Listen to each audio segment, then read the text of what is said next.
Welcome, Climate Viewers. My name is Jim Lee from ClimateViewer News at ClimateViewer.com and ClimateViewer.org.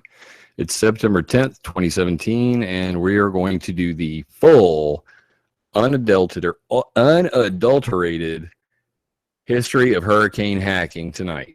You're going to hear just the facts, not the speculation that you hear everywhere else on the internet. These are facts that you will be able to send to your senator. So please take notes tonight. Now, I want to start by saying that the number one thing you need to know about weather modification is that it is undetectable. This is the number one problem that I personally have with weather modification industry, geoengineering, all of it, including, obviously, the government involvement and military involvement in weather modification. So I took it upon myself to build an app called ClimateViewer 3D. I will be showing it at some point during here to monitor the weather and hopefully catch people modifying the weather. And the reason why is because in 1978, weather warfare was banned. And I guess we can go ahead and on that note, start moving this thing. I am at weathermodificationhistory.com. Let me drop that in chat for all my homies staying up late with me tonight. There you go, guys. So you can play along at home. Weather Modification History is a website that started out in 2012. It was originally on my website, resonated.com, reznad.com. Then it moved to my second website at terraforminginc.com, like terraforming the planet incorporated.com. Terraforminginc.com, I threw that away, and then it went to climateviewer.com, and then it was on climateviewer.net, and then it was on climateviewer.org, and finally my timeline has ended up on weathermodificationhistory.com because I ran into a guy named Dominic Marama, and that's him right there. I'm going to be having him on the show in the future, but Dominic is the only other guy that I've found in 7 years of researching weather modification who is as passionate about finding new credible material as I am. So big shout out to my homie. We've become very good friends over the last year. Go to weathermodificationhistory.com on Facebook. That's where Dominic posts all of the newspaper articles. Those who forget the past are doomed to repeat it. So that being said, let's go back up here to the top. This is weathermodificationhistory.com, the world's most comprehensive weather control archive with hundreds of verified historical facts, images, videos. Weather modification history's compelling evidence is easy to browse, exceedingly accurate, and encyclopedic in scope. This website was crafted by dedicated individuals to help you discern fact from fiction with meticulously organized research that offers the activist community a credible compendium. Weather modification history was created to inform the public of the extensive history of weather modification experiments. Our goal is to increase public awareness and debate about the moral and legal implications of today's multi-billion-dollar weather control industry and the coming global governance of sunlight-blocking geoengineering schemes. This website will empower you to take actions and raise awareness of the little-known but lengthy history of weather modification and the men who dare attempt it. Whoa. Give me a moment to breathe.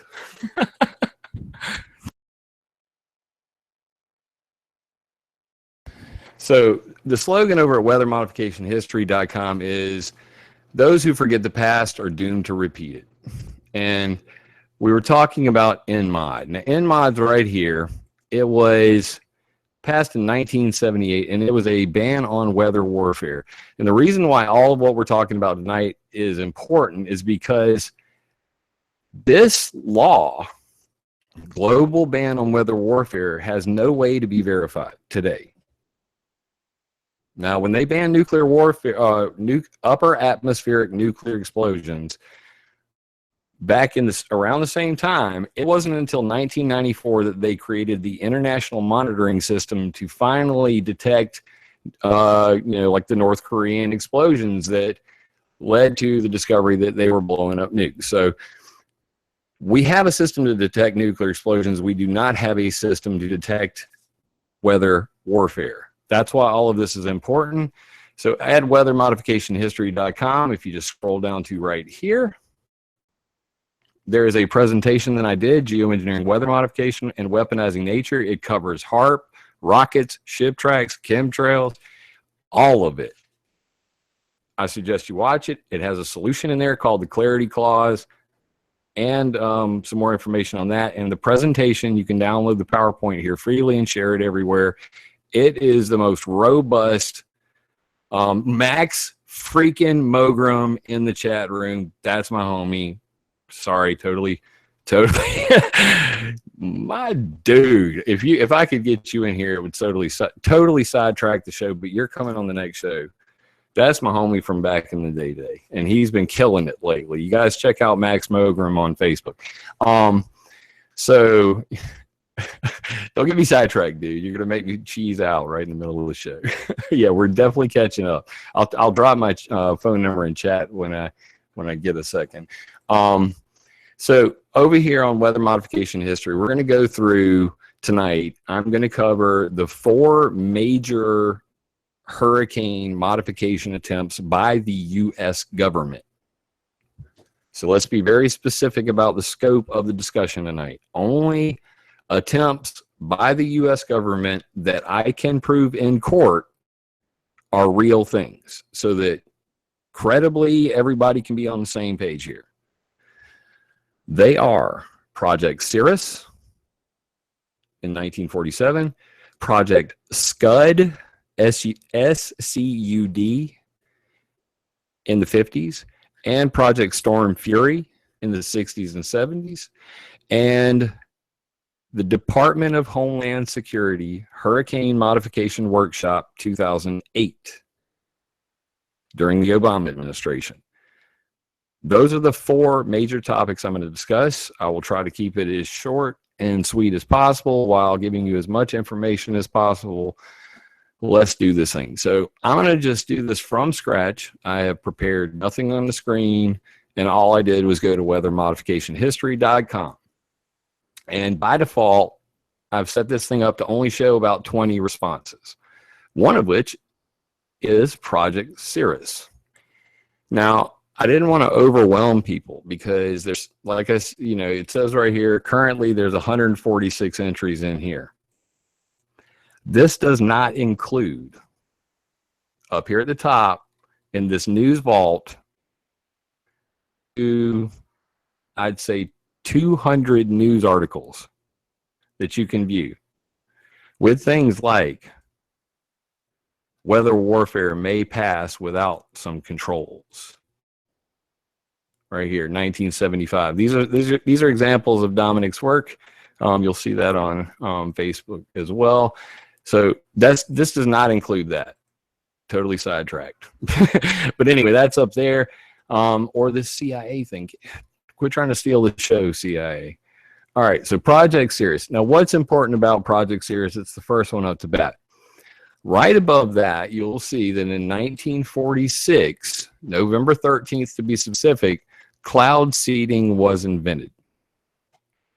So I want to start with, before we do the 4, because we're going to talk a lot about cloud seeding, I want to start out with how this became a thing. Now, before cloud seeding, we had pluviculture, and pluviculture was rainmaking. It was just basically, lots of guys burning chemicals, all kinds of random machinery. There was C.W. Post, the cereal rainmaker. He was the cereal guy, Post Cereal. He actually used cannons down in Texas to blow up the sky and try to make it rain, and balloons and all that stuff. So, and this is Charles Mallory Hatfield. Let's not play a widespread panic song in the middle of my video. Whoa, foul ball. But Charles Mallory Hatfield is a pretty famous story. I just recently did a video on YouTube. Sacramento Municipal Utility District offers $1 million for cloud seeding project. Please watch that. I go into the whole history of Hatfield and how he destroyed the Lake Otay Dam and another dam. while trying to fill up a third dam. So anyway, that's a thing. So up to this point, 1946, it was called either pluviculture or rainmaking. And then Vincent Schaefer, Irving Langmuir, and Bernard Vonnegut invented cloud seeding. There's a whole bunch of information on this. This is actually just Vincent Schaefer's picture. I will be updating all of this information on the timeline in the near future. There's going to be much more on this, but a little bit of the background on the first experiment where they used the silver iodide, but it basically goes like this. Vincent Schaefer, following Irving Langmuir's work, goes into a freezer. They call them cloud chambers, but we're just going to call it a freezer. Any redneck can do this in their backyard. You go to the freezer and breathe in it, and what happens? You make a cloud. So they made a cloud by breathing in it and said, ooh, something's happening there. Cloud seeding was born, but when they decided to use silver iodide and eject it from planes. The fact that it was invented in 1946 and the very first attempt to modify a hurricane comes less than a year later is very telling.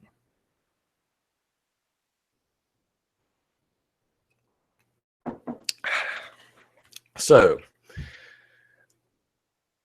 Project Cirrus involved, let's get this up here, the U.S. Army, Navy, Weather Bureau, and the General Electric scientist, which was Bernard Vonnegut, the three we just mentioned, seed the first tropical storm ever on October 13th, 1947, with 180 pounds of dry ice dropped by aircraft. Now, I was actually contacted by a guy who flew or was involved somewhat in this mission, and he said that, you know, the 180 pounds is, you know, arguable, and the U.S. Weather Bureau was not involved. And I'm going to throw that clarification out there. And the guy seemed to really know his stuff and gave me a very lengthy article to publish on this, which I have not gotten around to because I'm extremely busy, but coming in the future. So 180 pounds of dry ice dropped by aircraft October 13, 1947, and the Cape Sable hurricane formed. So it was a tropical storm. They went out there, dumped some chemicals in it, or dumped some dry ice in it, and abruptly changed color. It changed direction by 120 degrees and then slammed into Savannah, Georgia, causing 1 death and $3.2 million in damage. That's right. And Julian Huxley. Don't get me started, Max. I'm going to avoid chat for a little while. The Cape Sable hurricane, you know, this is where it really starts. If you break it, you buy it. And there's a lot of conjecture about Project Cirrus, you know, after the fact. So the story goes like this. Well, there was this atmospheric shelf, so it would have changed direction anyway. So what's the big freaking deal that the U.S. Army, Navy, and some GE scientists were out there screwing with a tropical storm that then turned into a hurricane that then changed freaking colors and direction and killed a guy and did millions of dollars in damage. Now, if you look at the track there, that son of a bitch looks like it was pretty much headed out to sea. And I don't ever recall in my personal history, and I haven't, you know, I could probably do all of them, but that's a pretty freaking odd track. And the fact that they did inject their human hands into the natural process, you break it, you buy it. So that's just generally the, you know, what most people would say if you ask. Links right here, dtic.mil, and obviously the Wikipedia controlled by bot army version right there, and, you know, some little photos of that here. History of Project Cirrus right there. All right, so, and that's from the GE Research Lab. And all of these on WeatherMod History currently have a share button on them, so you can share just that Project Cirrus right there, and it says weathermodhistory.com/index, blah, blah, blah, post equals this. That stuff may not work right now. I designed this entire, you know, HTML for this, and it's a work in progress. I'm currently working on ClimateViewer.com, and I will be revisiting this code in the future, so just share the main website page for now. It's all subject to change. Okay, so now what I want to do is I want to come back up here, and I'm going to go to the top, and I'm going to click on the filter. This filter is also available right here in the clock, and we're going to go find Project Stormfury. So to do that, we're going to go here, and I'm going to type in hurricanes. And I'm going to hit show all first, and then I'm going to type in hurricane and see what we get. Boom. And let's close that and see where it is. All right, so our next one up for bid is Project SCUD. And you know what? I did mention when cloud seeding was invented and that they used it on a tropical storm without really explaining what a cloud seed is. So let's take a moment to do that. So cloud seeding. There are these particles in the sky that water sticks to, and that's how clouds are born. So cloud seeds are also known as cloud condensation nuclei, or CCN. CCN is the term used by all of the guys who modify the weather. I just read a geoengineering article about cirrus cloud seeding, where they refer to them as ice nucleating particles, or INPs. But that's just perception. I don't even understand why they would try to rename something that's been called CCN forever, but that's just weird. So anyway, cloud condensation nuclei, or cloud seeds, are aerosols. And what we're talking about are very minute particles of dust, mold, bacteria, metals, soot, and sulfuric acid, mostly. So I mentioned metals. Of course, for everybody in the community, everybody who's in the know, that immediately rings a bell, aluminum, barium, and all that stuff. And of course, that is involved in it. There is aluminum, barium, and all this. Don't want to get into that tonight. We're not talking about chemtrails or rockets or jet planes or any of that tonight. We're talking about hurricane control, but the idea is tonight that cloud seeding is the dispersal of chemicals into the sky to affect an atmospheric change in clouds. So cloud seeding is the seeding of chemicals to affect clouds. That's what we're talking about here tonight. And just about every single chemtrail you ever heard of is pretty much the same thing. It is the release of chemicals into the atmosphere to affect a change. Cloud seeding just happens to be the one we're talking about tonight, mostly. But we will get into some crazy electrical stuff when we get to the Homeland Security part, so stay tuned. All right, so Project SCUD, October 52 to 1954. Now, let me get a second window going here real quick, because I got some new news on this from my homeboy Dominic when I gave him a special request earlier. So give me a second to stall while I pull that up. But basically, Project SCUD is pretty darn secret. How secret, you may be asking? I can't find hardly anything on it. Oh, God. Dominic, don't kill me with new stuff while I'm... Ooh. He's sending me the good stuff from UCAR right now. Woo! UCAR is the University Corporation for Atmospheric Research. If you do not know who UCAR, UCAR.edu is, go there now. UCAR.edu is the world's top weather modification university. Shout out to them for being the best. But they're in Boulder, Colorado, and they have a tower. I won't get into that. Anyway, UCAR is like the central hub for all things weather modification worldwide. I will go so far as to say that. And they have just whatever. So UCAR just put out this, he found this interview of the guys from Project SCUD on there, and I've got it right here. Let's pull it up on screen in just a second. So Project SCUD, this is what I've got. Okay. New York University and U.S. Navy cloud seeding storms over East Coast USA to study cyclogenesis. Cyclogenesis is a fancy-ass word for making tornadoes and hurricanes. How are tornadoes and hurricanes born? Cyclogenesis. Genesis born, cyclotornado. Or tornadic spinning action. So I got this report here called Report of the Skyline Conference. I'm not going to load that big manual, but you can see the cover of it right there. Report of the Skyline Conference on the Design and Conduct of Experiments in Weather Modification. And this was sponsored by the National Academy of Sciences and the National Research Council. So this is the overarching thing, the Skyline Conference. And even in the interview that I just found, got sent to me tonight by Dominic, the guy talks about it. So here it is, tape-recorded interview project, hot off the presses. Thank you, Dominic, for getting me this for the show tonight. Here, I'll drop this in chat for everybody playing along at home, because it's that good stuff that you get only in the chat room tonight. Boom.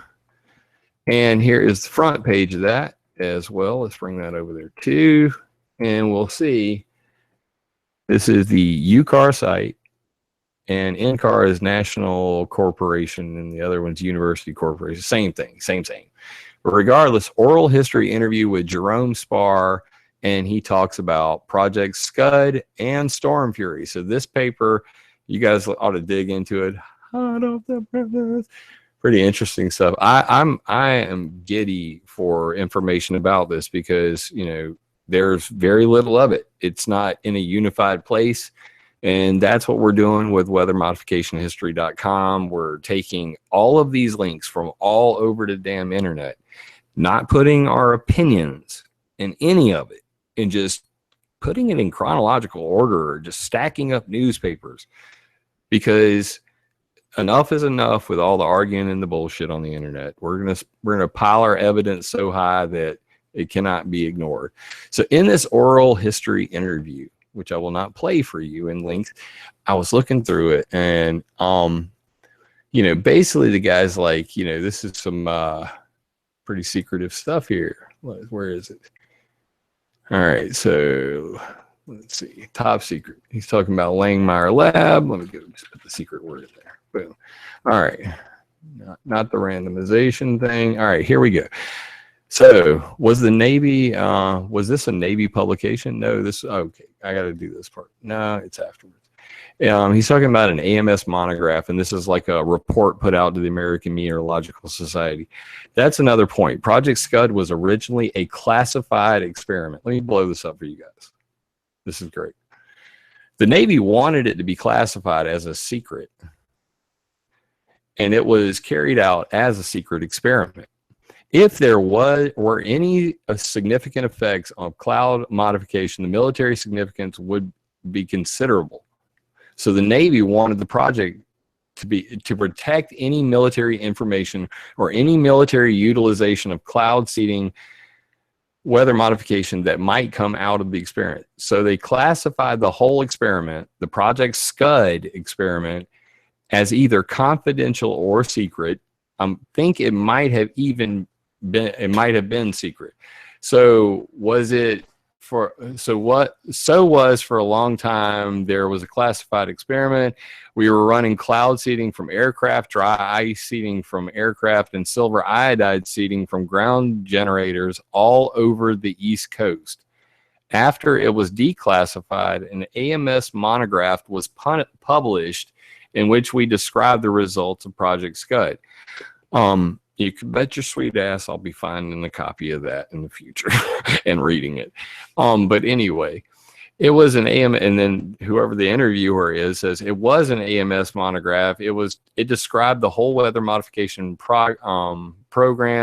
It was multifaceted weather modification program, which Project SCUD may have been the only classified part of that whole program.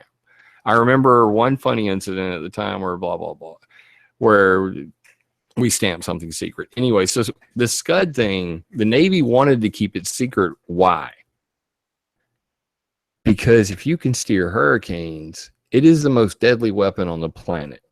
There's a scale in the Owning the Weather for 2025 papers, and I'm not going to dig it up for you right now because, like I said, no prep tonight. Just going to tell you all this stuff. We're going to lay it out. in there, there's a scale comparing nuclear weapons to tornadoes and then hurricanes. And nuclear weapons don't compare to hurricanes. It's just uncomparable. The amount of energy involved is astronomical.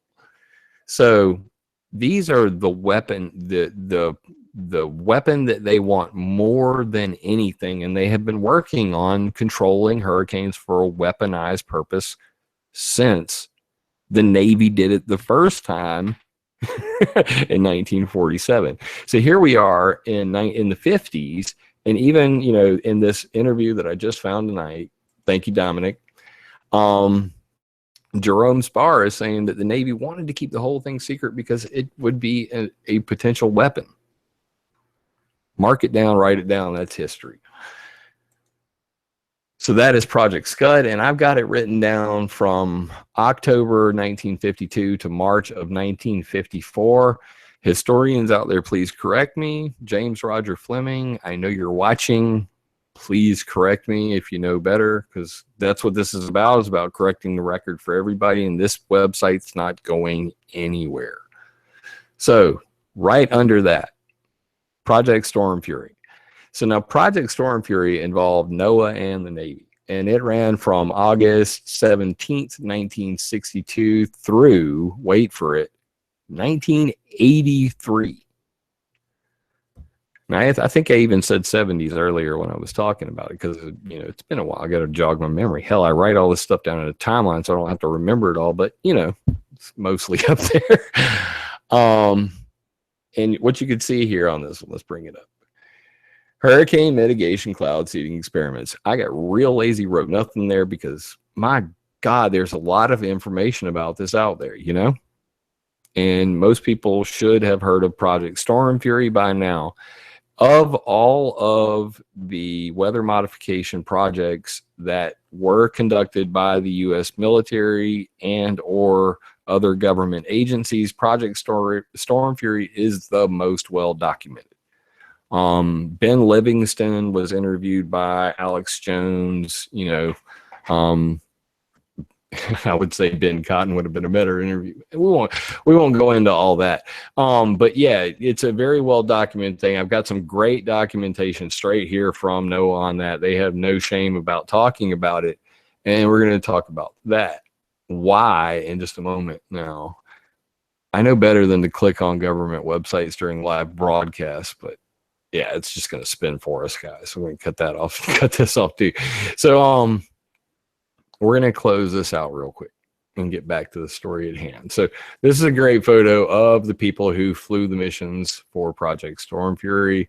I will be adding more details to some of this, you know, history in the future, but Wikipedia link there, livingmoon.com, shout out to them. Some great information on that page. And of course, this is the American Meteorological Society page on it. So great references on that. Just a few to get you started, wet your whistle. And we've done the first 3 government ones. Now, I might as well cover, because apparently when I typed hurricane control, isn't that what I typed in here? Just hurricane. I just typed hurricane into the search. I click show all, and then I hit hurricane. So let's see what else it found just real quick before we get to the you know, the cream of the crop with the DHS thing, because this is going to be where you guys are really going to freak out, because it's pretty crazy. So we got right here, National Cumulus Modification Project, 1963 to 1972. Caribbean cloud seeding. Some of it involved tropical storms, obviously, or it would not have come up. Imagine there. NOAA hurricane mitigation cloud seeding experiments over the Caribbean. Okay, well, I said I was only going to mention 4, but I guess we can. National Cumulus Modification Project was probably somehow related to Stormfury. Regardless, this is a big one. Now, everybody's seen, most people should have seen, the John F. Kennedy video where he talks about the UN cooperating on weather control on a worldwide scale. If you have not, go to YouTube, type in John F. Kennedy weather control, and you'll get the speech. What most people don't know is about this paper right here, which is the flip side to it, why he was even talking about it. And it was a paper called Restoring the Quality of Our Environment. Report of the Environmental Pollution Panel, President's Science Advisory Committee. And in it, they talk about, and this is November 1965, they talk about geoengineering, solar radiation management, all the way back then, and hurricane control. And in it, they talk about putting layers of chemicals on the surface, like pouring, it's called hurricane emasculation. We're going to get to it in the next bit, but regardless, they talk about different schemes for controlling hurricanes in this presidential report. Next up, we have steering hurricanes with carbon black dust. This is weather modification by carbon dust absorption of solar energy by William Gray and William Frank, or Frank, is it William M. Frank? Yes. Okay, always gets me backwards. Is it Frank William or is it William Frank? Anyway, 1976, and in this one, I put this photo together by just like chopping apart his paper. You put a carbon make section on a jet engine that puts out more soot than normal, and then you use that to burn a whole bunch of soot or carbon black dust that you can burn in out here. See right here, it says, let's see if we can blow this image up even better. Put an image in a new tab. All right, let's get dirty with this thing right here. All right, so we got the artificial cloud wall, and you got the carbon black is ejected here, and you can see it makes an entire artificial cloud here. This is drawn in to the hurricane along the bottom and then up into the wall. The idea on this, yeah, please guys subscribe, hit the like button, and definitely share this afterwards, because you're not going to get this information anywhere else. The reason I do, most of what you hear almost everywhere is coming from my site anyway, and the only way that we're ever going to get this stuff straight is if you guys share it. So please, thank you for that, Milky. This is what they're talking about here. Just basically the idea behind it. Why would they say carbon dust absorption of solar energy? If your Ford Mustang is black and you park it in the sun and you sit on it, it will burn your ass. The reason why is because, and if you had a white car right next to it, it would not be as hot. And that's because everybody knows that white reflects more energy and the black actually is absorbing. It's reflecting less energy. So it's absorbing heat. And heat is a function that can control a hurricane. Heating on one side of the hurricane could steer it the other way or pull it towards the heated side. Now, that's all up for conjecture because they really aren't, who knows how good they are at it. We won't get into that tonight. I don't like to speculate. But the mechanism is you release black material in a large volume into the hurricane. And I got a much better photo of this coming up in just a moment. So we're about to get there.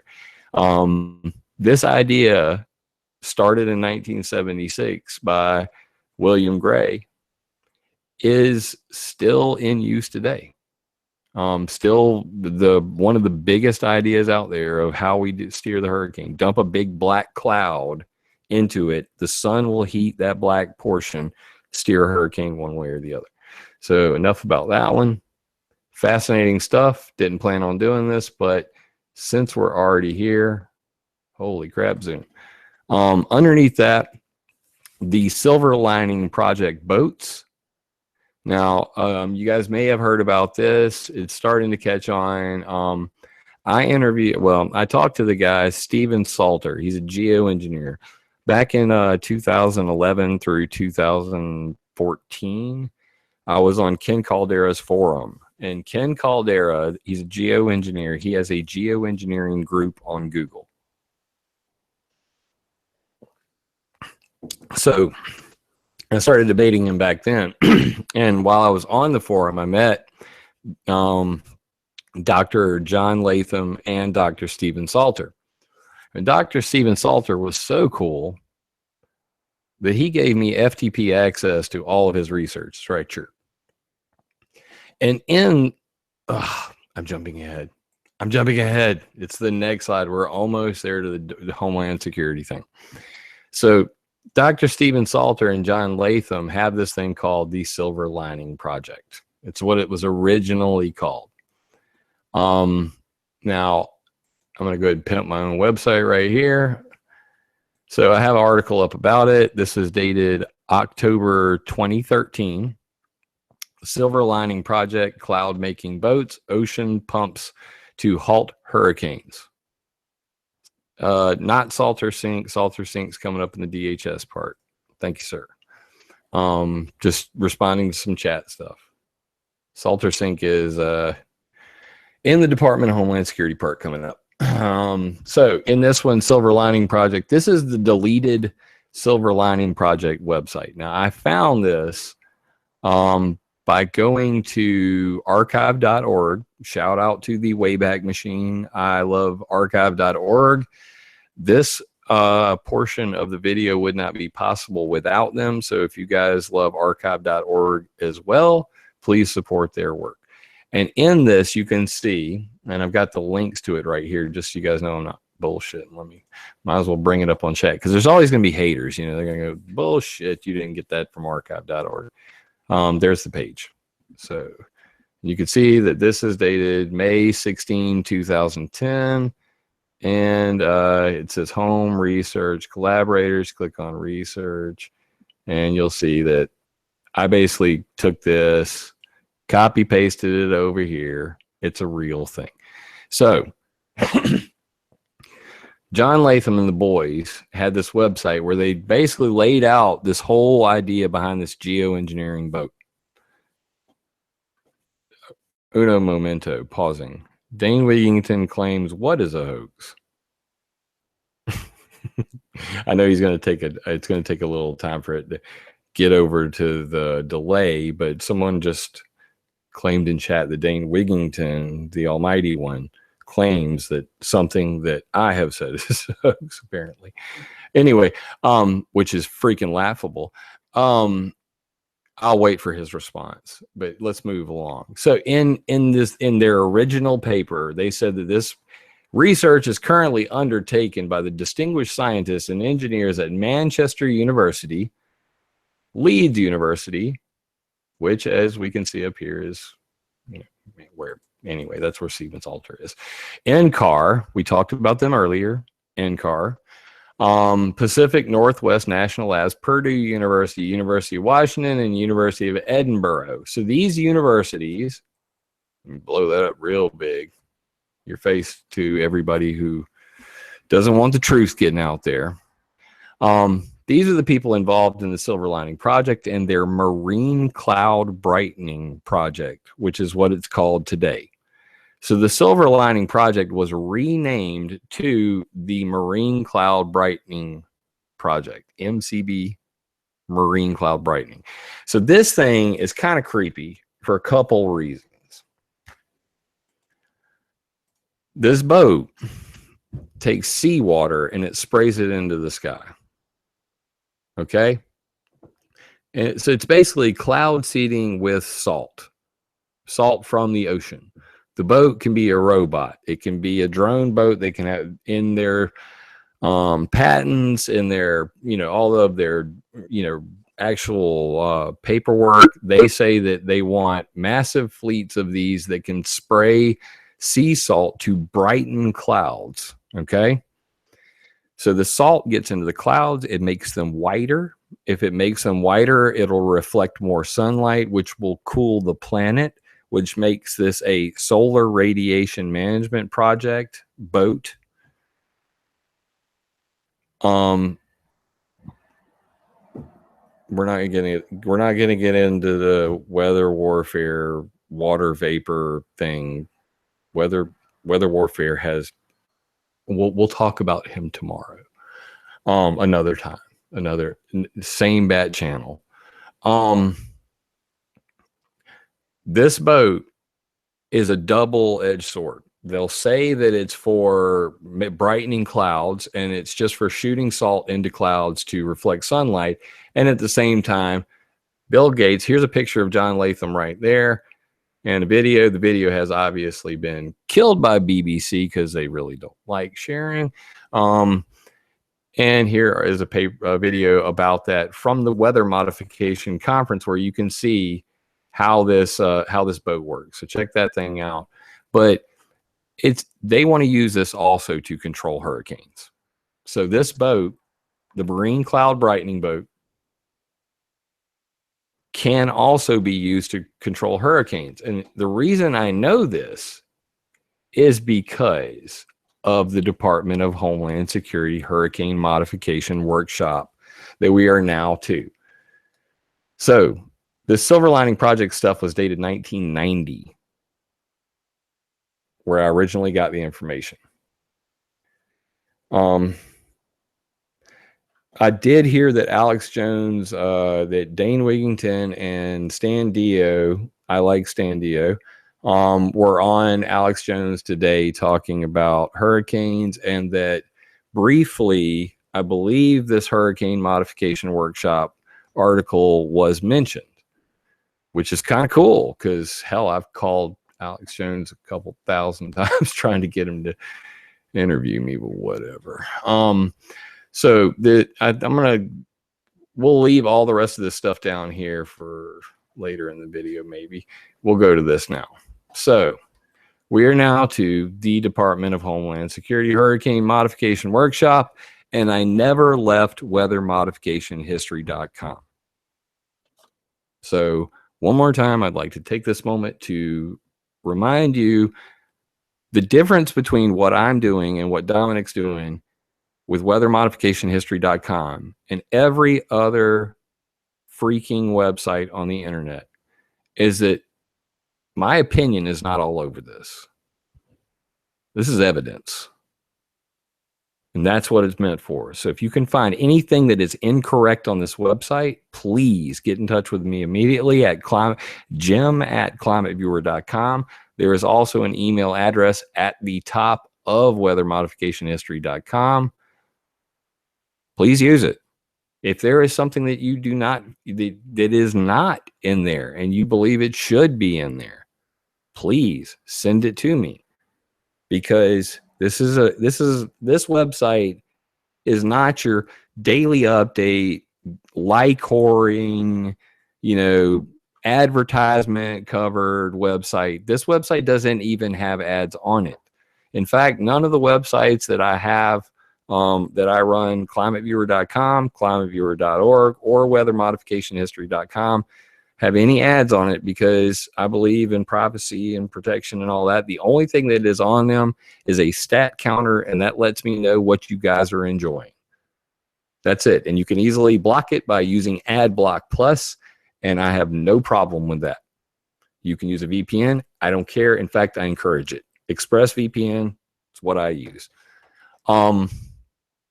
So that being said, everything I do free of charge, open source, no advertisement. You can't question my motives. I only accept donations. And if you guys would like to continue to support my work, it's paypal.me/climateviewer, paypal.me/climateviewer, or gofundme.com/climateviewer, gofundme.com/climateviewer. That's all I got. So that's how I I tell my wife that she allows me to continue doing this at night. As I go, baby, I'm making a little money here. I'm, they thousands of dollars it costs for the servers and all that stuff. Anyway. So that's just the straight up truth of it. So now let's get back to the hurricane, the what you all been waiting for, the Hurricane Modification Workshop. So let me first start by explaining the backstory on this. So I've got most of the details are right here on weathermodificationhistory.com, but I'm going to do all this directly from the article itself. You can watch the videos on the Salter Sink, the At Motion Inc. stuff, the William Cotton video over here. Obviously, that one got copyright strike, so I'll be changing that in the near future. But regardless, this is the article right here. So we'll just click that bad boy right there and bring it up on the screen. And here we go. So this is dated November 8th, 2013. Hurricane hacking. The Department of Homeland Security enters the weather modification business. Now, give me just 1 second to wet my whistle. How many minutes we've been going?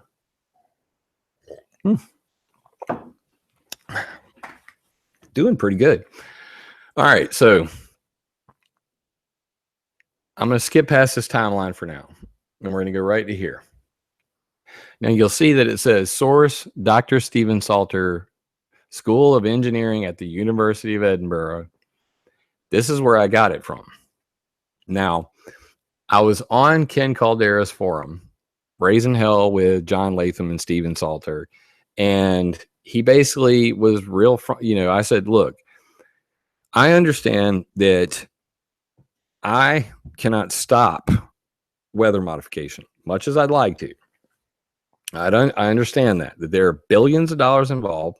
There's 100-year plus of history of this, and at least 60 years of the government directly involved in weather modification. So I understand all these things.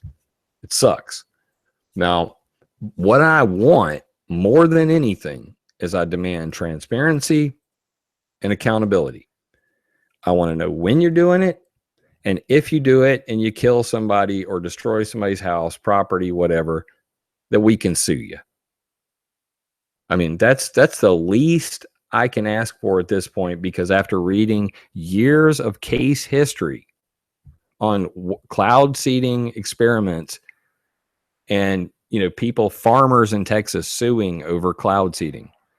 I'll be giving a link on that. And hell, I don't like browsing my links live on the thing. That could go bad for all you naughty boys out there studying my every click. Let me go grab this real quick, but I think I've got it right here. I do. I will drop this one in chat for everybody.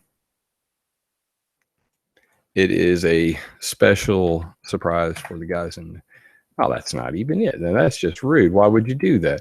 I'm going to be doing a video on weather modification laws in the very near future, and I hope that you guys will tune in for that. But for just the people in chat, check this out. You'll know what I'm talking about. It's a doozy.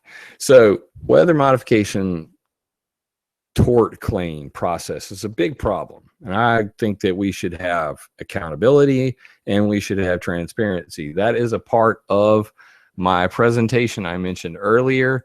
Anywhere on on ClimateViewer.com, you can see on the sidebar, my YouTube channel is here. Please click it, subscribe. Right here is ClimateViewer 3D. We'll show that at the end of the video. And this is the presentation that I was talking about. The presentation will clearly explain to you the clarity clause and why we need accountability. So let's finish up with this DHS thing. So Stephen Salter, I'm telling him about accountability and clarity, the clarity clause, accountability, transparency. He says, you know what? I'm going to be transparent as hell with you. And he gives me his FTP server. Okay. So this is Dr. Stephen Salter's personal research page. Okay. Everything that the geoengineer, has is right here. Now, I haven't gone through this recently, but it's still there. And you come down here, and when he gave it to him, immediately something caught my eye. Let's see if you guys notice it. Oh, wait. Is that hurricanes? No, we're not going to click on methane for all you DW fans out there. We're going to skip methane, and we're going to go to hurricanes. And in hurricanes, I was looking through here, wave sync, what's all this? And then all of a sudden, hurricane modification. And we can see that this is dated 31 October 2012. 2.1 megabyte. That immediately caught my eye. Big caps. You know why big caps caught my eye? Because the government always puts things in all caps. I don't understand why they do it. So that told me that's a government file. Just quickly browsing, looking at it. So I downloaded that bad boy, and the rest is history.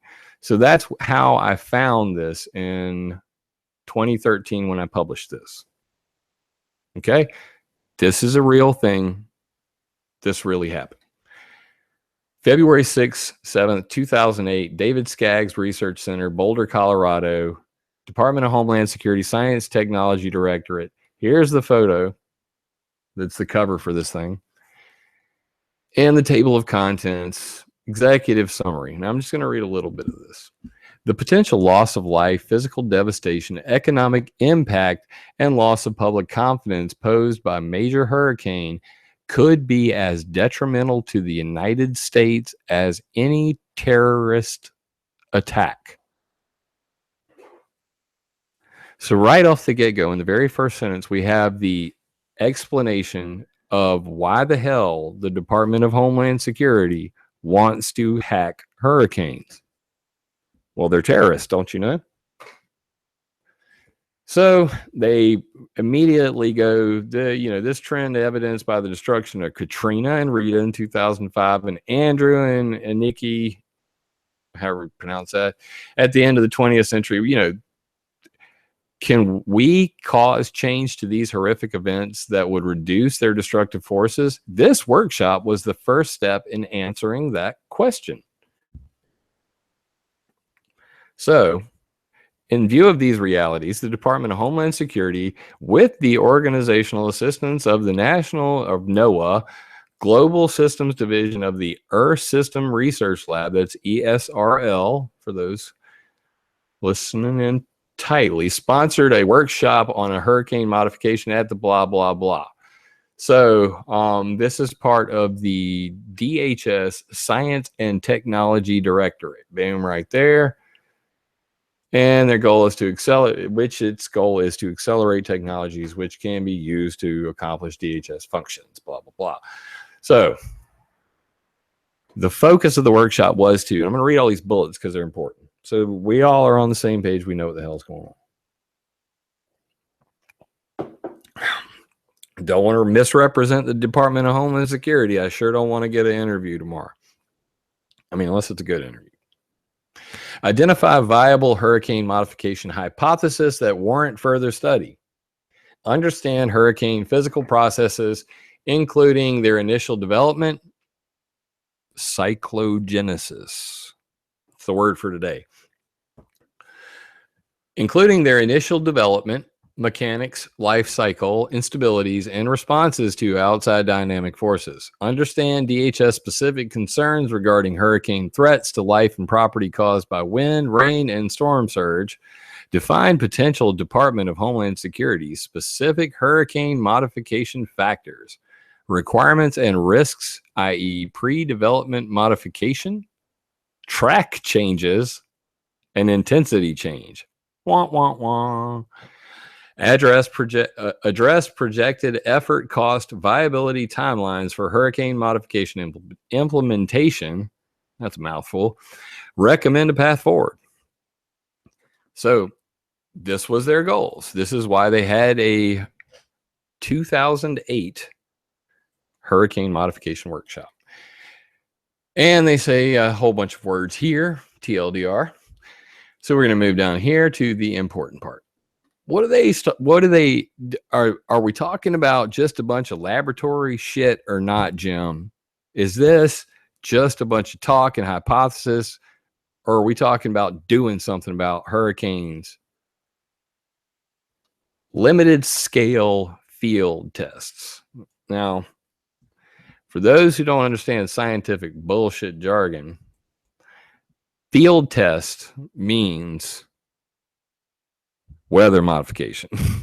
Field test means we go out into the field, we go out into the environment. This is not in a laboratory, and we test. Field test. Isn't that great?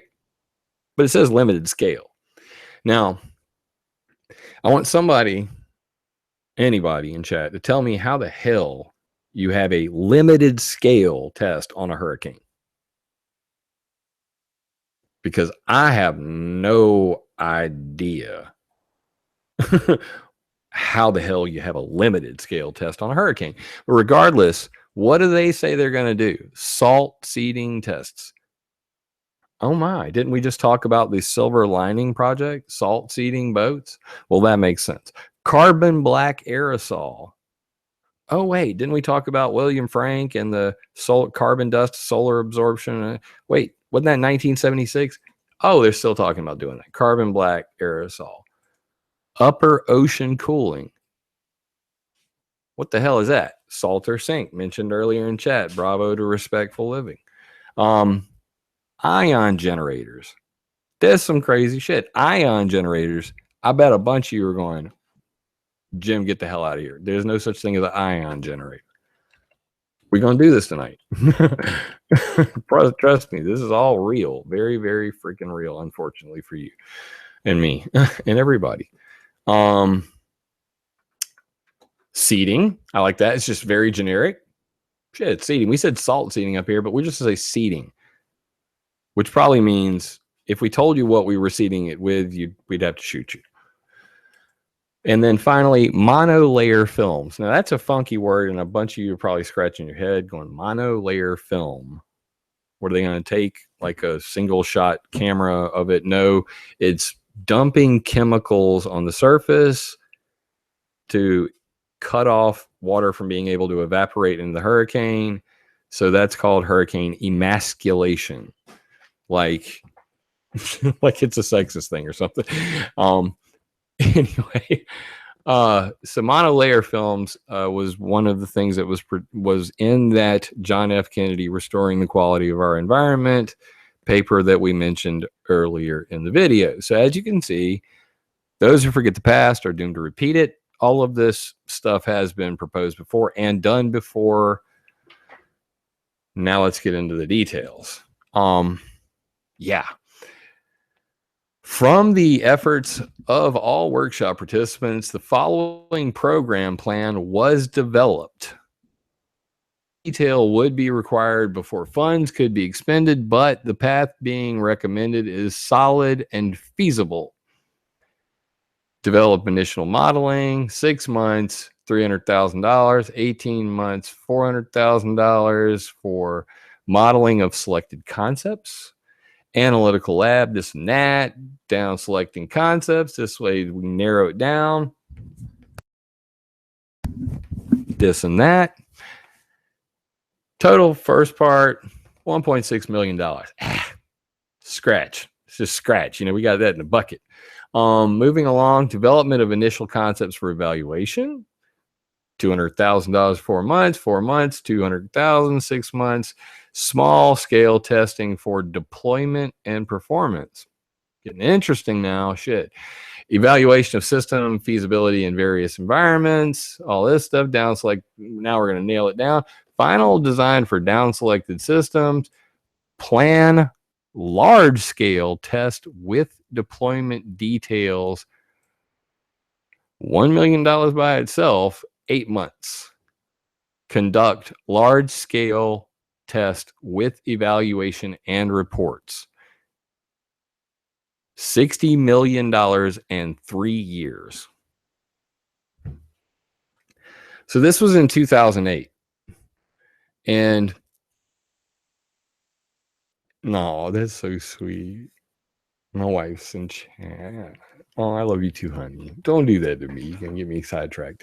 So what this says to me is, you know, this is not just a thing. It's not even just a small scale field test like they said up there. We're talking 3 years, $60 million, and conduct large scale field tests right there on the screen from a government report from the Department of Homeland Security. So that is really the truth of the matter, that this is where we're at. We have a pretty funky situation on our hand. And I'm going to skip down through this, and I want you guys to read every word of this, okay? Because it's important. And in here, they mention some things like NMOD, UN Convention on the Prohibition of Military and or any other hostile use of environmental modification techniques, October 5th, 1978. Well documented on my website. NMOD was the weather warfare ban. 109th Congress, first session, Weather Modification Research and Development Policy Authorization Act of 2005. And, you know, this other one, 110th Congress, HR 3445 and S 1807. Both of those failed. Both of these attempts to get federal funding for weather modification research failed recently. True story. One was in the House, one was in the Senate. They were like, hey, man, we need to get some funding for this. In fact, there is a great documentary on Hulu, of all places, called Owning the Weather. And in it, they actually talked to, I'm pulling this from my memory, Mr. Scherer, I think Tom Scherer was his name. He was the head of the Texas Weather Modification Association. And they follow him all the way up to Congress to try to get this federal funding for cloud seeding. And of course, the bill failed. But it gave you a human side to this thing. You know what I mean? And this guy passed away since the Hulu video. But regardless, you know, the people doing this, you have to still remember to see them as human. I know a lot of, and I just want to put that out there because I want to remind people that I'm a no fear kind of guy. Pragmatism, I don't fear what I know, I fear what I don't know. So that's why I'm driven to know this. I want to know every detail and know that I have made my mark and changed this situation so that my daughters don't have to grow up in a world where people can steer freaking hurricanes at you for weaponized purposes. And we're going to get into that too. So back to the story. They talk about 3 previous attempts: Project Cirrus, Project SCUD, Project Stormfury. I think we covered those well tonight. And then they go into purpose of the workshop. You know, here we kind of covered that already. And then more details on this.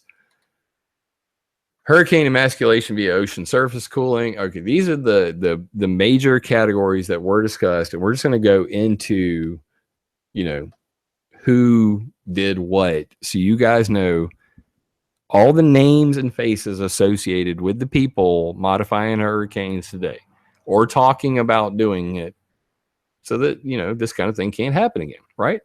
Fair enough, right? All right. So let's just go down here. Up first, Dr. J. Hobgood. Characteristics of Category 5 hurricanes. Presentation examined the characteristics common to Category 5 hurricanes over the Atlantic Basin. There you go. Abstract. Hurricanes Dean and Felix made landfall in the Northwest Caribbean as this. So this guy talks about weather. Big deal. Number 2, and this is the good one. Now, I said we were going to see this again. We're going to see it right now. What does that thing say? Oh, don't give me this. Don't give me the crappy version. Let's get the good version. There you go. Boom. How to halt a hurricane. Dr. Mosh Alamaro. So Dr. Mosh Alamaro, and I hope I'm pronouncing that right, M-O-S-H-E, Alamaro, like the Alamo, collaborative research on hurricane modification by carbon black dispersion, methods, risk mitigation, and risk communication. And what this dude's saying is the same thing that William Gray was saying. And Dr. Mosh Alamaro is at MIT University. So you can get in touch with this guy. He's a real person. I'm sure he'll be more than happy to tell you about how he wants to steer hurricanes with carbon black dust. In this diagram, fleet of transport aircraft flying at 50,000 feet drop soot in the path of and at targeted areas of hurricane. And we can see it there. This is apparently a C-130. It's a military plane, of course. That is a C-130 with its back door open, and it's dumping carbon black soot. And that's the eye of the hurricane there, and it's dumping it along the outside bands. And of course, all that stuff gets sucked in there and just mixes all in. Makes a happy time. So over here on the other side, that's part 1, dump chemicals. Part 2, sun heats it up right there. As we can see there. There's a big soot cloud, big black stain and hurricane. Same idea, 1976 to present. dump black things in cloud. Now, I want to take this moment to point out a coincidence. I have photos of Hurricane Sandy, and it was kind of crazy, you know, like, you know, you get out there and you see a lot of really interesting things with the jet aircraft flying over when hurricanes are approaching. And most people don't realize the similarities between this soot cloud and this hurricane modification scheme you're seeing. Soot is warmed by the sun, heating the cool air around it, and at the very top of the hurricane, this reduces the flow of air within the hurricane and slows it down, which modifies the track of the hurricane. Actual storm track here, modified track, black line. This is their purpose for this, okay? Steering hurricanes using this black stuff. Well, aircraft, when they fly in around near hurricanes, like what we saw with Hurricane Harvey, there was actually cloud seeding done during Hurricane Harvey in Texas, just a couple 100 miles away. Anybody putting seeds into a hurricane can intensify it. Hurricanes are massive nuclear bombs that run around and destroy shit.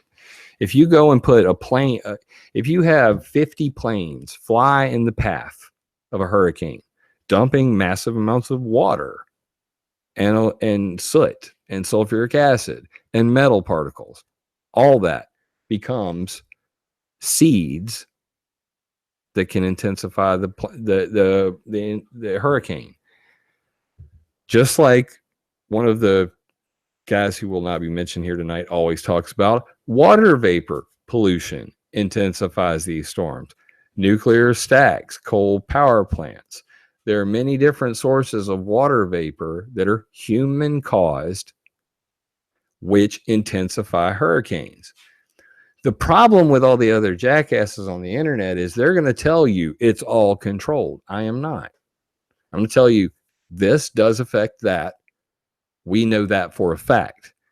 Now, if you want to do something about water vapor pollution and jet aircraft dumping massive amounts of chemicals and water vapor to add to a storm that does something like Harvey does, when guys like the West Texas Weather Modification, Trans-Pecos, can seed within a couple 100 miles of a hurricane and then say, well, it's not going to affect anything.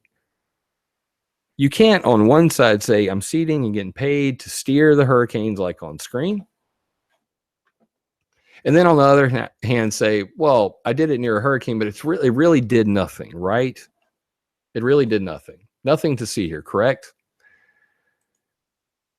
Well, that's not the case, and we know that to be the case now. So Dr. Marshall Amaro presentation focused on the use of carbon black aerosol, CBA, to selectively heat parts of the atmosphere by dispersion of CBA above the hurricane. And I'm not going to go any further on that. So it's cloud seeding with carbon black dust. You can find a whole lot of information about carbon black dust all over my website at ClimateViewer.com. Hurricane modification by seeding clouds with CCN. There's that damn acronym we talked about earlier. What does it mean, everybody? Thank you. Cloud condensation nuclei. For suppressing warm rain. Dr. Daniel Rosenfeld, who, if I am correct, is from where? The Hebrew University at Jerusalem. Correct? Right? Yes. Hebrew University at Jerusalem. There you go. Boom. That's the guy. All right, there's his photo. Room 305 North. What a coincidence. And some really weird phone numbers. Wow. They have phone numbers like that over there? Anyway. So that's that. That's his page. Hebrew University at Jerusalem, Daniel Rosenfeld. Just want to make sure I got that correct. All right. So he's just talking about using regular ass cloud seeding to steer hurricanes. The feasibility of modifying an individual storm event, Hurricane Katrina, which is his, you know, I guess you just, you know what, I'm going to read this whole section because it's just too damn good, because it kind of even proves my previous video, which I'm going to bring up on the screen real quick just so you guys can see it. Hold on real quick. We're going to bring that up, and it's here. All right, so title of the video, Hurricane Harvey Cloud Seeding Explained, just so everybody knows what I'm talking about. I say in there, you know, this cloud seeding a couple 100 miles away. They say nothing to see here. Cloud seeding could not have possibly affected Hurricane Harvey, even though we saw 50 freaking inches of rain. And we know that cloud seeders were nearby. So this is what Dr. Daniel Rosenfield from the Hebrew University of Jerusalem has to say to all you guys in West Texas. This is straight from him to you, sans my bullshit. This presentation discussed the feasibility of modifying individual storm event Hurricane Katrina by cloud seeding using the Weather Research and Forecasting Model, WRF. The seeding is practical by dispersing at the marine boundary layer around the hurricane cloud condensation nuclei in concentrations exceeding 2,000 centimeters cubed. This can be done by, wait for it, guys. This can be, I'm going to highlight it for you. This is too good. This can be done by flying or ship cruising more than 100 kilometers outside of the spiral bands of the storm in the cloud free air that converges to the storm at low levels. So basically the guy's saying, look, you know, it can be well more than 100 kilometers away that we do the cloud seeding. It all gets sucked in. Just like William Gray said, just like the diagram said, just like Masha Almaro said. Basically, hurricanes are huge freaking vacuums, and they're going to gobble up all available aerosols or cloud seeds because they have an abundance of water. So they actually are vacuums that clean air pollution up as they go along. Put that in your pipe when you think about permanently removing them. But regardless, the air in my hometown of Sumter, South Carolina is impeccably clean right now because Irma's nearby. Really sucks. So when, you know, everything has its, you know, balance, right? I mean, hurricanes are on the planet for a reason, whether we like them or not, and we do not understand that. No, I'm not going to go any further with that. We're not going to debate the finer points of whether people should be modifying hurricanes tonight. We're only going to go over the technology, and I'm trying to get this wrapped up here. We don't want to go any longer. John Latham, hurricane emasculation via ocean surface cooling, and he talks about his silver lining boats. The basic idea is under examination is to cool the ocean surface waters in regions in which the genesis of hurricane occurs. This would be achieved by seeding low-level maritime stratocumulus clouds covering these regions. I'm going to read that one more time. This would be achieved by seeding low-level maritime stratocumulus clouds covering these regions, or ones from which ocean currents flow into these regions in order to increase their reflectivity for incoming sunlight, thus producing a cooling. See, do you see what he did there? He took his silver lining boat, which is a marine cloud brightening boat, which is a cloud albedo modification, solar radiation management technique, geoengineering. He took his geoengineering boat and said, I'm going to do the exact same damn thing, but it's weather modification now. And it's for hurricanes because climate change. So marine stratocumulus clouds, what's he saying there? He's talking about making ship tracks. Ship tracks. Write it down, Google it. Everybody go look at ship tracks. So these boats, these drone boats, make ship tracks of sea salt smoke. They can brighten clouds, reflect sunlight, and steer hurricanes. Good for you, John Latham, Stephen Salter, the Silver Lining team, and the Marine Cloud Brightening Project. So that is at Marine Cloud Brightening Project right here. Type that in, and here it's called mcbproject.org. on screen now. Very real thing, very highly attributed now. Roots originally called the Silver Lining Project. So they were at the Department of Homeland Security meeting, pimping their silver lining boat. That's why I went through it earlier in the video. Hurricane intensity reduction effort via sea surface cooling. Dr. Alan F. Blumberg. Don't know who this guy is. Gonna Google him real fast. Let that run in the background. Maybe not. It's gonna go fast. Stevens Institute of Technology. Photo of him there, I believe. So there we go. Education job at Hopkins University. Books hypoxia in the northern Gulf of Mexico. Okay, so he's a guy. He's a real person. We have a photo. There we go. Abstract. A collaboration among Princeton University, MIT, and the Stevens Institute of Technology has been exploring the possibility of reducing the force of hurricanes and consequent damage potential by lowering the temperature of sea surface in the storm's path. This proposition is to induce cold, deep water upwelling through wave action. While at the genesis of this idea originated nearly 40 years ago, it is only now that we have the tools and technology to assess this. Clusters of tubes, wave pumps will be buoyed at one end of a float vertically and restrained from bobbing up and down, blah, blah, blah, oncoming waves. This is a Salter sink on a grand scale. And we're going to see that thing right here. Well, this one is Dr. Isaac Guinness, reducing hurricane intensity using arrays of wave-driven upwelling pumps. Same thing. And this is actually a video that I uploaded in November of 2012. This is from the Weather Modification Conference, I do believe. Hurricane, no, that's Patton. It's down here somewhere. There it is. So this is from here, because I want to show you guys where I got it from. So this is the Weather Modification Conference meetings that they had, new unconventional concepts and legal ramifications. And it's this one right here, reducing intensity, blah, blah, blah, blah, blah. And then also we have on engineering hurricanes and a machine to get rid of hurricanes, all proposed at this, or given as a presentation at this Weather Modification Conference. Now, at the end of this video, I'm going to sum up how Bill Gates is involved in all this. Because don't you know he is? Damn it.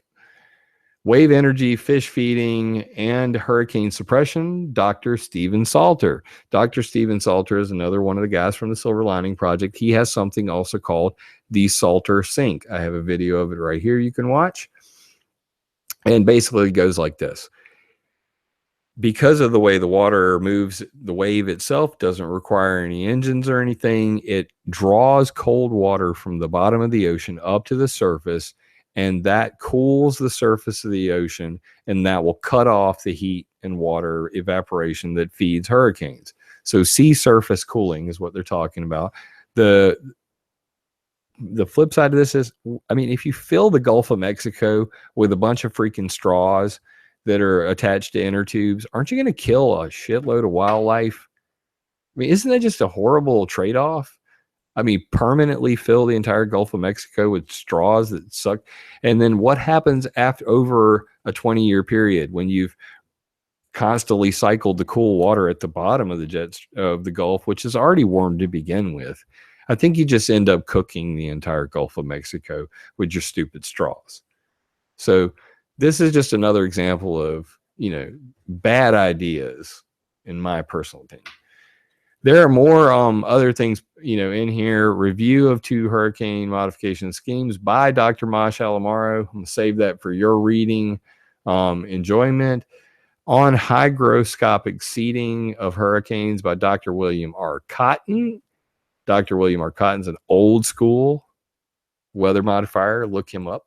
Not going to get into that, but I have the video from that as well. That is also from this conference we saw here on engineering hurricanes. William R. Cotton, Colorado State University, Fort Collins, Colorado, and SM Salibi. They gave a presentation there as well. So why am I talking about this damn weather modification conference? Gulf Coast Partnership for Promotion of GEMS, Gulf Eddy Monitoring System and Acoustic Tomographic Solution. Dr. Gerald Carruthers. Regardless, let's go down. Then they have the recommendations here. Large time spatial scale hurricane modification methods. These are what we're going to do. All that stuff. You guys dig into it. We're going to say that for another time. And I want to end with this article, at least, with two things. Got a nice little photo of them down here. Holy crap, it goes for miles. Keep going. Right there. Boom. So here are all of the gentlemen who showed up. Where'd it go? There we go. Too big. Gonna zoom it down. These are all the guys who are currently working on, in partnership with the Department of Homeland Security and probably Bill Gates. Now, why am I going to say that? Bill Gates. What the hell does Bill Gates have to do with any of this? Right there, Mr. Number 11. That is John Latham. Where's Stephen Salter? He's in there right there. Number 16 is Stephen Salter in the back. But anyway, all of the numbers on them, their names are right here, numbered. And you can go through that list. And please feel free to contact these people, especially Dr. Roloff Brajunte. I swear to God, I need to call this guy one time myself. He is the head of the United Nations expert team on weather modification. He's at NCAR, but he is head of the world expert team on it. So call him and ask him about what the DHS is currently involved in. Let's get that handled as well. I will be doing the same. And I want to get back here to the top, and we're going to summarize with this. So there's more to this story than just this Homeland Security thing, and it gets real interesting. Bill Gates, Ken Caldera, and it's at the very top of the article, so you can't miss it. It's right here. Go to the top of the article. Very first thing you're going to see is a timeline. And I want to explain this so you guys understand why. And then we're going to summarize it. You know, this can be the end of the show, pretty much. So let me go ahead and close everything else up. All right, close these up. Boom. All right. So Bill Gates and Nathan Myhrvold. Now, you guys may not have heard of Nathan Myhrvold. He is known infamously online as the patent troll. Okay? This patent troll is known for having parties and then inviting a lot of people over and then making patents out of all of it. So, so Bill Gates invites a bunch of geoengineers over to his house, like Stephen Salter, Dr. Stephen Salter, Dr. John Latham, Dr. Ken Caldera, Roderick Hyde, Lowell Wood, who are of Edward Teller, Wood and Hyde fame, Pacific Northwest National Lab, where geoengineering in its current form came from. These guys all got together and came up with a whole series of patents on steering hurricanes. And it's pretty interesting because in one of these in particular, they specifically say, take money from, warn in potential investor hurricane coming your way, take payment from potential investor, operate storm suppression equipment to steer hurricane away from investor. Now, I'm going to make this real for you. This patent, this series of patents you're seeing here, which were eventually approved in a modified format, United States Patent 8348550, water alteration structure and system having heat transfer conduit. Sounds like Salter Sink. This patent makes Bill Gates and geoengineers and the patent troll all involved financially in making hurricane control a real thing. So this is why it gets damn it creepy for me. Bill Gates and the patent troll have a party. with Ken Caldera and a bunch of geoengineers. They come up with all these different ideas, different patent applications I have here for different ideas for how to steer the hurricane. Some of them sink in, but what happens immediately? February, Department of Homeland Security workshop happens. Followed up, that's February 2008, April 2008, the new unconventional concept and legal ramifications. That's the weather modification conference happened same year. Then their patents approved in May.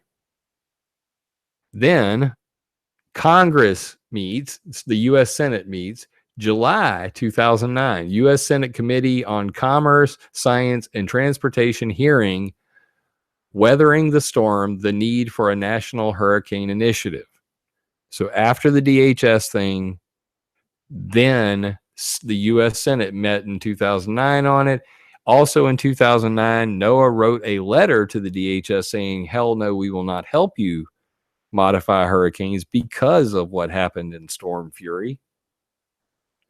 Then the Department of Homeland Security had the Hurricane Aerosol Microphysics Program, HAMP, and NASA had the Genesis and Rapid Intensification Processes, GRIP, and the story goes on from there.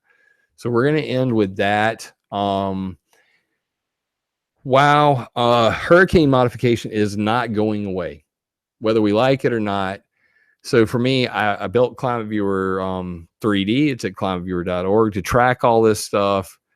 I'm going to go real quickly and bring up the hurricane tracker just so I personally can find out where Irma's at right now. And it looks like it's still off to the west side. We're live on the internet, and this thing's going to drag on me, guaranteed. Anyway, I'm streaming live and running a 3D app at high resolution very quickly here. So I'm going to track everything in ClimateViewer 3D. There's the storm line right there. I'm going to bring up the satellite and see if we got a latest shot. There is Irma in the latest NASA shot. Holy shit, that's a big hurricane. So you can track that over here at ClimateViewer 3D because we need a system to be able to catch people modifying the weather. If our government can be involved in this, if the Department of Homeland Security, NOAA, has a long history of it, if they're saying that they're doing it now, they're willing to throw $60 million in 3 years at large-scale field experiments. I posted this in 2013 on my website. I have not heard hide nor hair nor peep about it since. And honestly, this week with Harvey and, Irma on the way, there's been a lot of attention. It's the only reason I'm doing this right now is because I've seen video after video after video of people, talking a good game, but really just kind of not knowing the whole bigger picture of it, not knowing about the Homeland Security thing, or just, using pictures from my article. Just it pisses me off. So I wanted to set the record straight, give you the big picture. Project Cirrus, Project SCUD. Look into SCUD. There's a reason it's secret. I need to read more about it myself. Project Stormfury, and now the Department of Homeland Security in 2008. In my most recent video, I put out this little theory, and I've gotten a bigger response to this than anything I've put out recently. And I just want to summarize the with this. It's over here on my YouTube channel. Nuclear hurricane Irma, man-made mayhem, or Mother Nature, you decide. And in the details is a nice little timeline I'd like you guys to see, but it goes very shortly like this. George Bush was blamed for Katrina. President Obama is elected 2008. 2008, Hurricane Modification Workshop. From 2005 to Hurricane Harvey, they said there was 4,323 days of no hurricanes right here. It's the article. Down here near the bottom. Record at 4,323 days broken. Riddle me this. Bush leaves office. Obama's in charge. Big hurricane drought. CIA funds geoengineering study. SRM 2015 conference. CIA calls Alan Robach, says, if we had somebody geoengineering the skies over America, could we detect it? Exactly what we're talking about with the clarity clause. Exactly why I do what I do. Because rogue geoengineering, weather modification, weaponized weather is undetectable.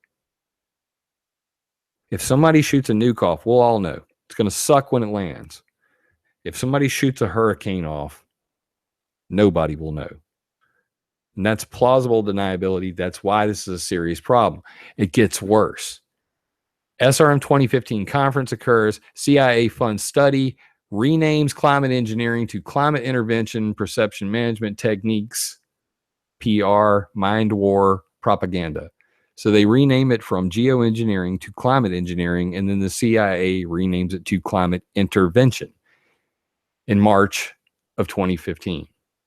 Then, also March of 2015, DC leaks Podesta email exposes Hillary and Podesta super PAC to fund geoengineering.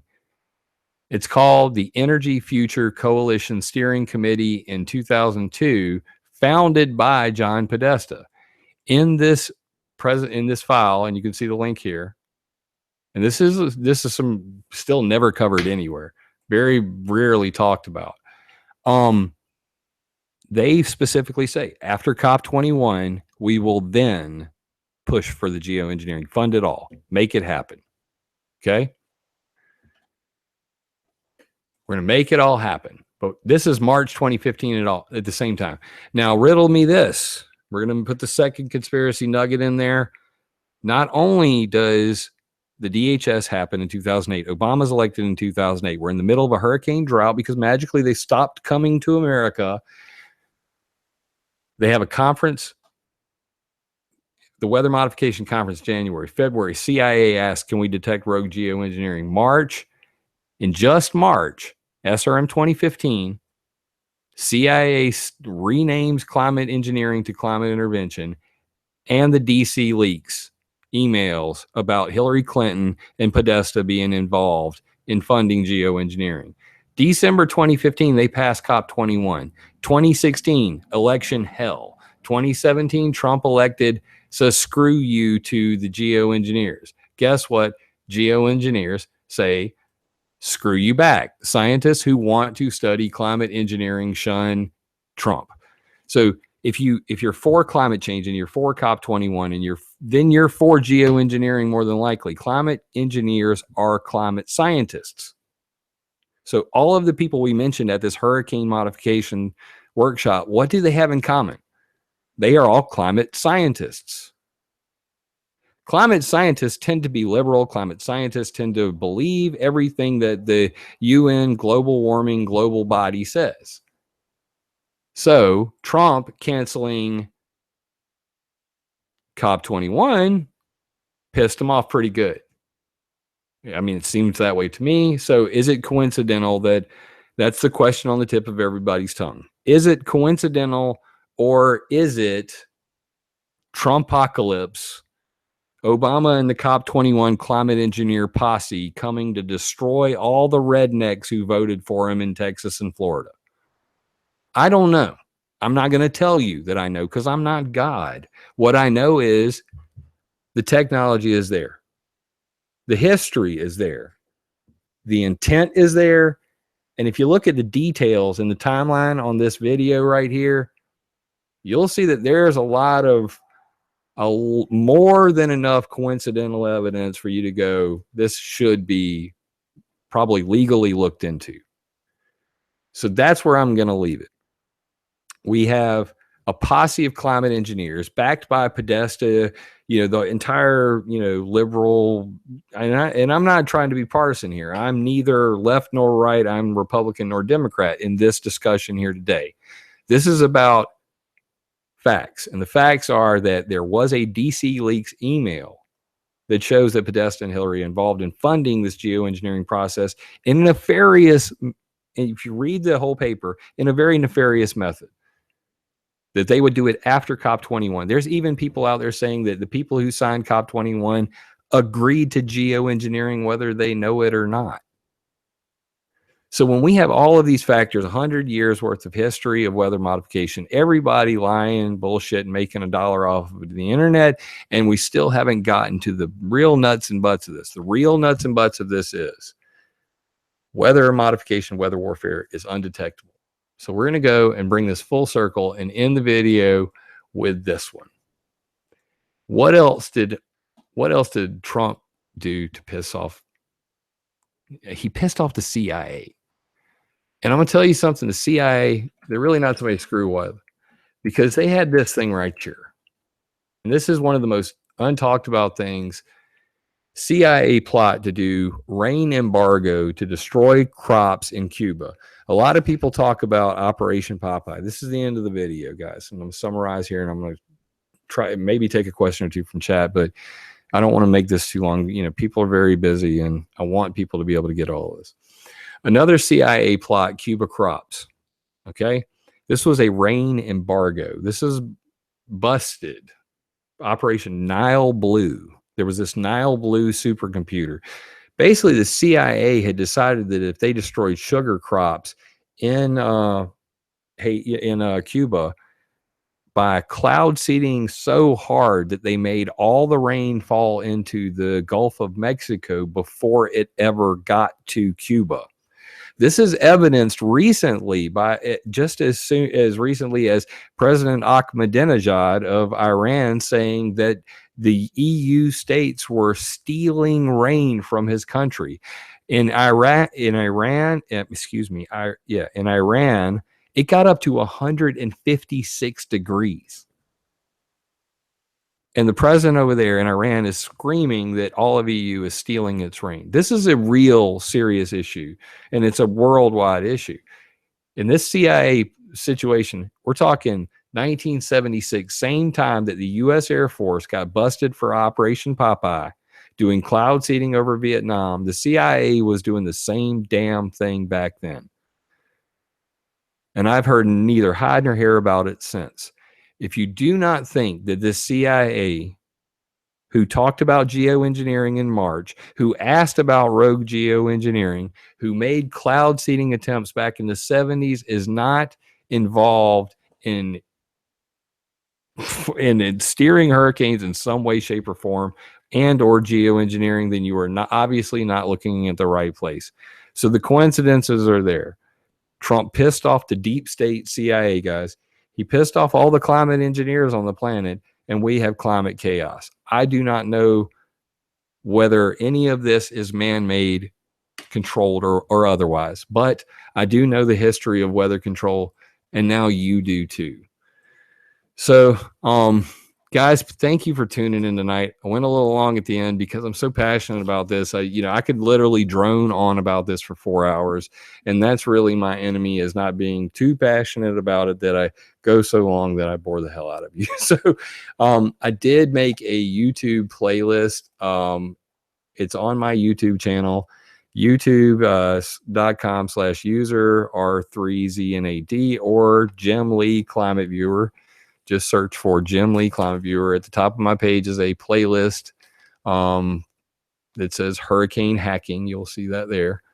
And this video will be in there as well with the rest of the stuff. So, guys, I hope that we really, I answered a lot of your questions tonight, because I've had so many people, shooting me emails about this saying, please set the record straight, clarify some of this or this. That was the purpose of all this. And that was the purpose of building weathermodificationhistory.com. So, guys, please share it around. We're only going to make this bigger. It's only going to get better. And we're only going to just pile up more evidence till they can do nothing but hear us.